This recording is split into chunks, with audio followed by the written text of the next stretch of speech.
Tulfo. Senator Bam Aquino is recognized to interpolate. Maraming salamat, Mr. President. Would the gentleman from San Juan yield to a few questions? Certainly, of course, I think from my colleague, and likewise, we have sponsored so many bills together, no, that we would consider landmark, like, of course, the Free Higher Education Act. And hopefully, I'm glad that he's back here, that he would want to help in the UHC this time. Maraming salamat, Mr. President. Let me begin by commending the principal sponsor of the Universal Healthcare Act, Senator Ejercito, for his great work. Sir, may mga tanong po ako tungkol sa no balance billing kasi nalilito rin po ako. Nabanggit po sa SONA na no balance billing na tayo ngayon. In fact, Mr. President, I think a number of presidents have actually mentioned this, no? No balance billing na tayo ngayon. So yung tanong, Mr. President, talaga bang no balance billing na talaga tayo?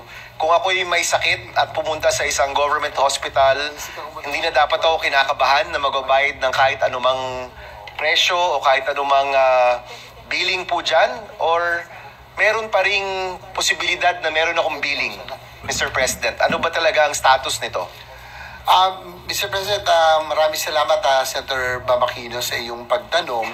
Dahil dapat nga po talagang ito i-clarify din ng Department of Health, no? Dahil ang totoo po, yung zero balance billing or no balance billing, it applies to basic accommodation o yung pong mapupunta sa ward. And ang intent din po ng UHC, yung pong mga indirect contributors, so ito po yung mga talagang walang kapasidad magbayad, no? Yung po yung PWD, senior citizens, and indigents, sila po yung talagang target na zero balance billing. So, pag napunta sa private room, of course, that's another story.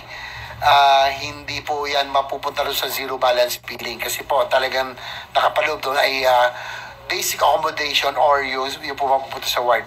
And mabigay ko na po yung monitoring report, no? Noong January 2025, yung no balance billing monitoring report, there are about 20,000 who availed, no, of the no balance billing, yung mga no balance billing eligible patients. For 2024, naka 72,000. No? Pero so, yun po. That's why, Mr. President, that's the reason, one of the reasons that I am seeking to have a supplemental budget. Actually, ito po yung galing sa NEP, no, sa National Expenditure Program. Kaya lang, naging controversial nga ito. Kaya nga, hopefully, may balik po natin because to achieve this intent, in this noble intent of zero balance billing for those who really cannot afford, ay kinakailangan din ng suporta. And inasahan po natin na talagang sa pagkaka-announce pa lang ng Pangulo na zero balance billing do SONA, talagang ano na ngayon, puno-puno na. Yung PGH, East Medical Eastern Medical Center and other government hospitals are already full. So, kinakailangan ho natin masuportahan po ito para po itong direktiba ng Pangulo ay mabigyan naman ng suporta at maging katotohanan, Mr. President. Mr. President, of course, kailangan natin suportahan itong pagkaroon ng no balance billing. No? I think that is the intent of the UHC as you had sponsored, no?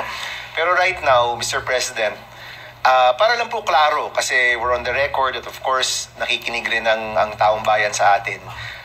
Yung no balance billing, kaino po siya applicable ngayon? Meron po bang sektor kung saan ito po yung target or meron bang geography na kung saan dito lang siya no balance billing o may mga hospital na spesipiko na ito lang po yung no balance billing? Maybe we can start there, Mr. President, bago tayo umabot sa tanong na paano natin ma-achieve yung no balance billing para sa lahat ng mga kababayan natin.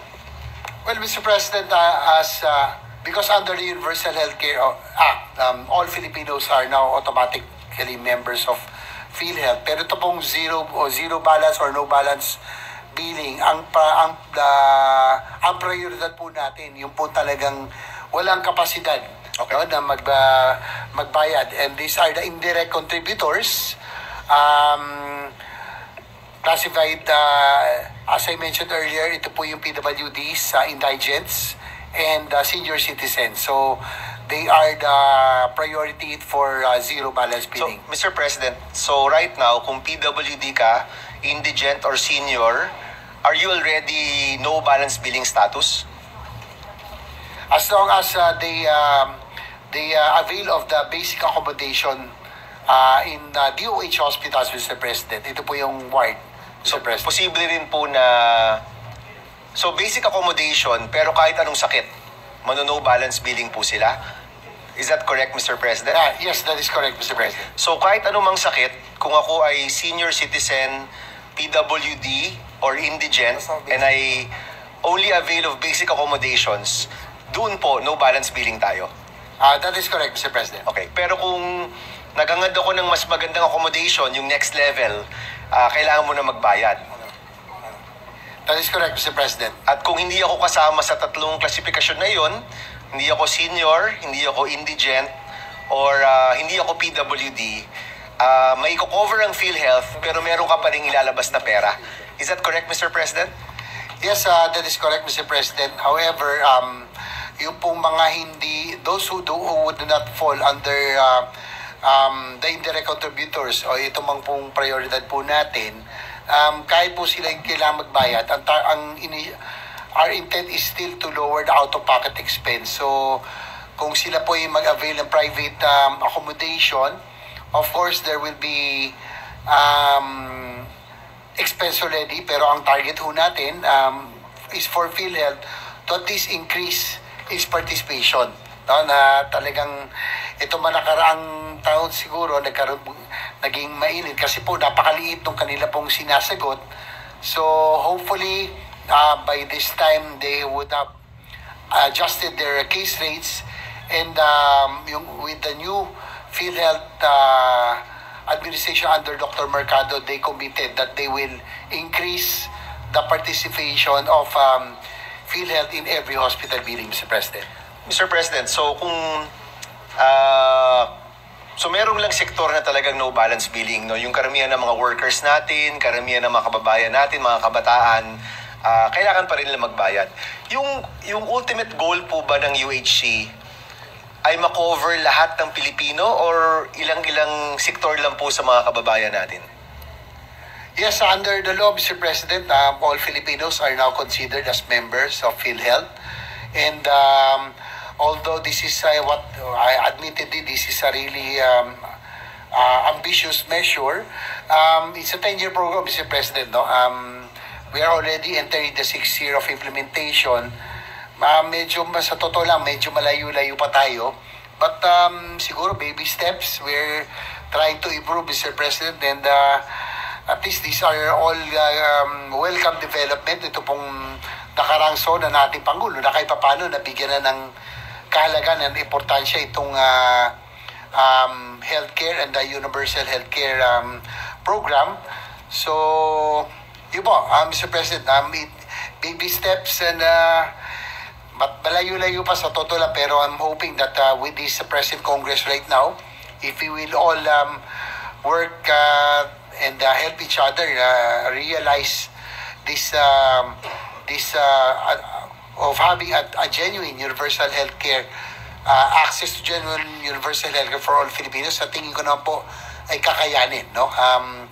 Yes, it's true that it might entail cost, but I think if pagtulong-tulungan po natin, magagawa po natin ng paraan ito. Mr. President, I don't know kung masasagot na ito ngayon, no? But I'm sure maghihiring naman tayo tungkol dito.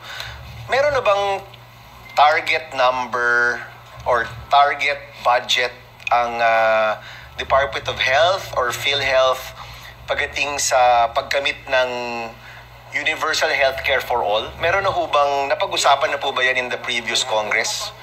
Kung magkano ba talaga yung kailangan nating may budget para talagang totoo po itong universal healthcare para sa lahat ng Pilipino? Well, actually, Mr. President, every they are still adjusting, no? Kasi nga po taon-taon meron na pong schedule sana yan ever since the passage of the Universal Healthcare Act. Kaya lang taon-taon na ba medyo nababawasan din ng budget. But hopefully, with the President's announcement or directive during the SONA, hopefully yung ating pong makasamahan din po sa House will give priority this time to healthcare services. Kasi po dito sa atin, I'm proud to say that marami ho tayong mga healthcare advocates dito, no? Senator Opo. Risa is here, Senator Pia Cayetano, na Senator Bongo, of course, na pinagtutulong-tulungan po natin na every budget season in the Senate, at least we, with our institutional amendments, we always add to the healthcare programs, no? Na kaya nagkakaroon lang po talaga ng siguro ng delays because of the budget cuts that the whole DOH or the healthcare program receives every year. So hopefully this time, alam niyo naman po, pag sinabi ng Pangulo, especially during the SONA, that is already a directive. Yes. Mr. President, we will definitely support you, no, in this endeavor. Pero siguro, Mr. President, ang una kong tanong, kapag panahon na siguro ng budget or if Senator Go will have a hearing on this, magkano ba talaga yung kailangan talaga natin para ma-achieve natin yung goal of universal healthcare? How much do we really need? Kasi, Mr. President, kung hindi malinaw yung numerong yon, parang di rin malinaw kung ano yung ating mga goals, no? Pag nalaman natin yun, Mr. President, pwede sigurong makita pag inad natin yung Kasama ni DOH. GL, I think nabanggit to ni Senator Tulfo kanina, yung mga GL, mga AICS, yung mga healthcare, kung hindi kaya, Mr. President, kung ipasok na lang natin to sa UHC, hindi kaya maaabot rin natin yung no balance billing, Mr. President, or malayo ba talaga yung mga numero, Mr. President? Actually, that's very much welcome, Mr. President, Your Honor. Actually, ang intent talaga na UHC nun, yung mga tao hindi na pumunta sa, halimbawa, PAGCOR, PCSO, sa mga government officials, no, na bumipila pa sila. Kaya nga po yung galing yung pondo for social services, galing po ng PAGCOR at PCSO, by law, directly, it will now go through the universal healthcare. That will be welcome, Mr. President, Your Honor, na kung talaga lahat po yun, may ilalagay dito. I think kahit paano yung pondo po ng UAC, the realization will be much faster. Just to give an idea, siguro ang kailangan ho natin every year is about 300 billion for the implementation. Kasama na po yun yung budget ng Department of Health and PhilHealth's portion, no, for the implementation of UHC. So that's every year. Mga magkano, Mr. President, yung gap natin? I'm sure minomonitor niyo po yan.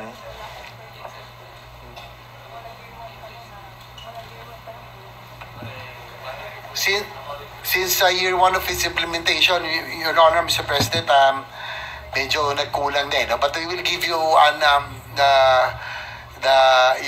yung query, no, tungkol sa gap, no? We just don't have it right now.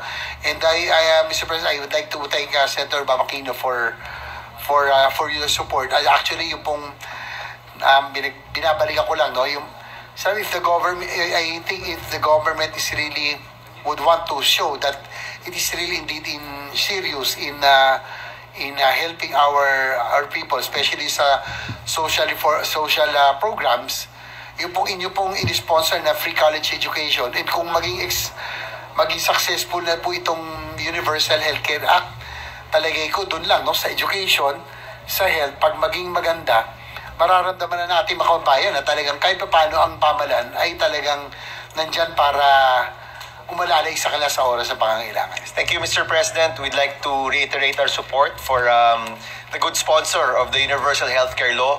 At